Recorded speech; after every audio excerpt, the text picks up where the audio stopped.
जय हिंद एवरीवन, स्वागत है आपका इंडियन न्यूज एनालिसिस के एक नए एपिसोड में। और हरदम की तरह एक बार फिर से हाजिर हैं आपके लिए प्रमुख अपडेट्स को लेकर के जो आपके लिए जाननी जरूरी है। अपनी पहली अपडेट की बात कर लेते हैं तो ये स्वीडन से आई है। दरअसल स्वीडन के डिफेंस मिनिस्टर पीटर हल्टक्विस्ट ने मंगलवार को भारत के सामने एक बार फिर से आधिकारिक तौर पर अपने ग्रिपेन फाइटर जेट्स पेश किए। उन्होंने कहा कि स्वीडन अच्छे से जानता है कि भारत को इस समय तत्काल तौर पर 114 फाइटर जेट्स की दरकार है जो कि उसकी घटती स्क्वाड्रन की क्षमता को पूरे कर सकें।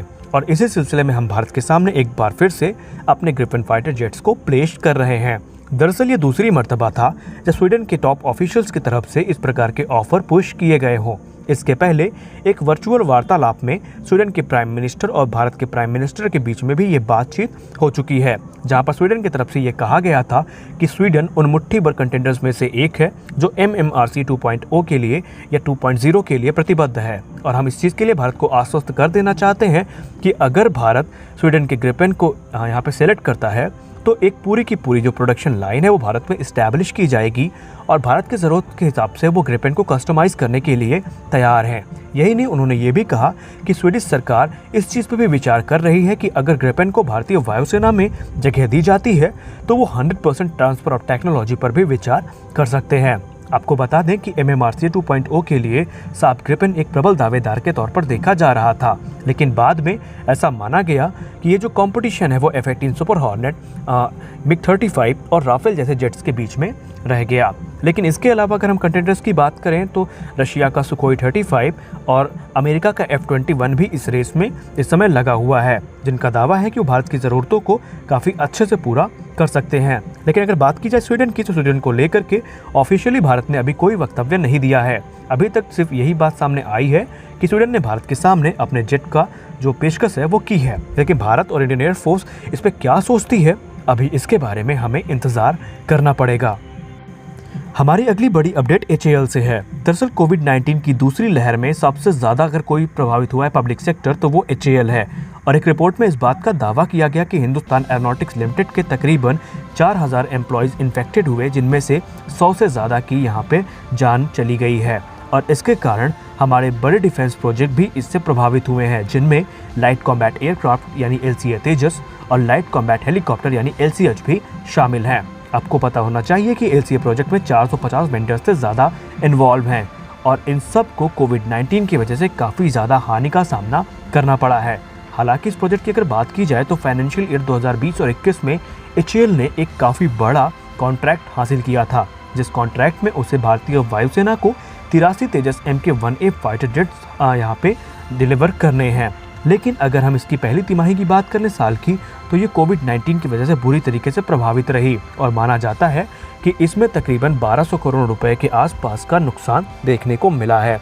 लेकिन इसको लेकर के HAL चेयरमैन R माधवन ने ये कहा कि यहाँ पे एक बार फिर से अगर काम शुरू हो जाता है सही समय पर तो ये जो पूरा का पूरा टाइमलाइन है इसको रिकवर किया जा सकता है। लेकिन ये बात सत्य है कि हमने कई सारे मैन पावर्स का यहाँ पे लॉस उठाया है, लेकिन जो मैन पावर के लॉस हैं इनको भी हम रिकवर करने की कोशिश करेंगे, क्योंकि हमारे पास एक अच्छा खासा समय है इससे उभरने का।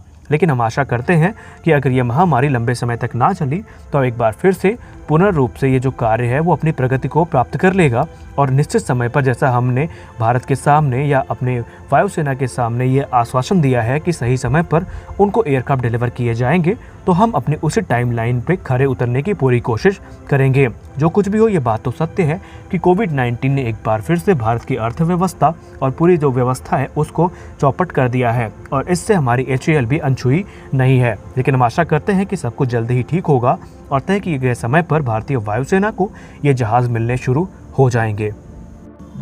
दोस्तों, आपको याद होगा आज से कुछ समय पहले एक रिपोर्ट आई थी जिसमें इस बात का दावा किया गया था कि चाइना का जो चेंगडू J-20 है वो उनका नया नेवल फाइटर होने वाला है, यानी उसको नौसेना की ज़रूरत के हिसाब से कस्टमाइज़ किया जा रहा है। लेकिन एक रिसेंटली रिपोर्ट में इस बात का पता चला कि J-20 नहीं बल्कि चाइना का सियांग FC-31 उनका नेक्स्ट एयरक्राफ्ट कैरियर से लॉन्च किया जाने वाला फाइटर एयरक्राफ्ट होगा। जी हाँ, J-20 को लेकर के बहुत सारी अफवाहें सामने आई थी, लेकिन इस पे कोई पुख्ता प्रमाण नहीं मिले। लेकिन अभी रिसेंटली चाइना की तरफ से कुछ फोटोज यहाँ पे अपडेट की गई, जहाँ पर ये चीज़ क्लियर हो गई कि FC-31 मीनवाइल एक ऐसा एयरक्राफ्ट हो सकता है जो कि चाइना के एयरक्राफ्ट कैरियर से आपको उड़ान भरता दिखे। हालांकि अगर आप इसको J-20 से कंपेयर करेंगे तो उसकी तुलना में ये थोड़ा सस्ता और लेस कैपेबल एयरक्राफ्ट होगा। लेकिन फिर भी अब क्योंकि ये सियांग एयरक्राफ्ट लिमिटेड का एक प्राइवेट प्रोजेक्ट था और इसको चाइना की सरकार से उतना सपोर्ट नहीं मिला, फिर भी उन्होंने अपनी पूरी कोशिश की इसको एक कैपेबल एयरक्राफ्ट बनाने की। लेकिन अगर आप बात करें इसकी कैपेबिलिटी की तो इसे चाइना अमेरिका के F-35 के समकक्ष देखता है और उसको बनाने का पर्पस भी यही था कि इस एयरक्राफ्ट को एक्सपोर्ट करने के मकसद से बनाया गया था। शुरुआत में माना जा रहा था कि पाकिस्तान अपने जिस फाइटर एयरक्राफ्ट के बारे में गुणगान कर रहा है वो कोई और नहीं बल्कि FC-31 ही होगा। लेकिन इसके बाद चाइना के मूड में कुछ चेंजेस देखने को मिले और उन्होंने ये इंडिकेशन दिया कि ये कोई और एयरक्राफ्ट नहीं बल्कि चाइना का नेक्स्ट एयरक्राफ्ट होगा जो कि उनके एयरक्राफ्ट कैरियर से उड़ान भरता दिखाई पड़ेगा। अगर FC-31 की बात करें तो ये एक मीडियम साइज एयरक्राफ्ट है और ये बेसिकली उसी क्लास का एयरक्राफ्ट है जिसमें हमारे F-18 Super Hornets, F-35 Lightning II, Dassault Rafale और MiG-29 के जैसे एयरक्राफ्ट आते हैं।